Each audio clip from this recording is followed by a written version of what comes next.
Good afternoon everyone! Welcome to my channel. For today's video, papakita ko sa inyo ang mga naglalakihang bato, mga rock formation dyan sa likod ng flower dome dito sa Singapore. At first time ko na madaanan yung lugar na yan. At hindi ko pa nga naiikot yung buong Gardens by the Bay. At yan nga, mga iba't ibang klase ng mga naglalakihang bato. At ito naman ang mga giant cactus na nasa likod pala ng flower dome. At kung makikita nyo nga naman, ang sobrang lalaki niyan. Maririnig pa ba ang boses ko dahil sa lakas ng kulog? At yan nga, nakakatuwa na mayroon pa talagang nakalagay na tukod o suporta dyan para hindi nga bumagsak. At yan ay bakal. At yun nga, sobrang lalaki na, diba? Pero wala po akong nakikitang mga bulaklak ng cactus sa araw na yan nung kinuhanan ko tong video na to. Ayun, sobrang laki, diba? Nakikita nyo. May mga nagliliitang cactus din, pero nakakatuwa siguro pag namulaklak yan lahat. Uunti pa lang cactus ang nakikita kong namumulaklak at doon yun sa flower dome. At ito po ay naka-electric fan.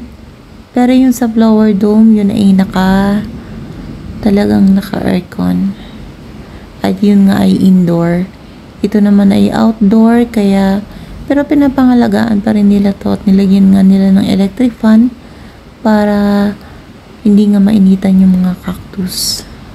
Sa bagay, ang cactus naman ay namumuhay na kahit sobrang init. Pero pinapanatili pa rin nila ang magandang klima ng paligid dyan sa mga kung saan nakatanim ang cactus. Ayun nga. May nakita ako dyan na may iilan na mayroong bulaklak. At yun ay kulay pink. Yan nga yun. Iilan pa lang may bulaklak sa lugar na yan. Nakakatuwa lang yung mga cactus na yan. At ito naman, ito yung mga batang nag-i-enjoy sa paglalaro dyan sa mga water fountain na yan. Ang sarap lang maging bata, no? Wala silang problema, wala silang mga iniisip. Basta nakapaglaro na sila, solve na yung problema nila. E syempre, kailangan maranasan nila yung maging ganyan, yung mag-enjoy muna. Kasi pag matanda na sila, katulad natin, marami na tayong kakaharaping problema.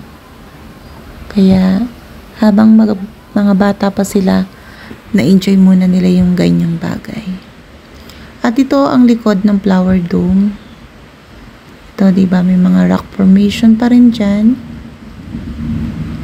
Ang mga ginadyangingan ng tao. Yan, ito yung maganda dito sa lugar na to.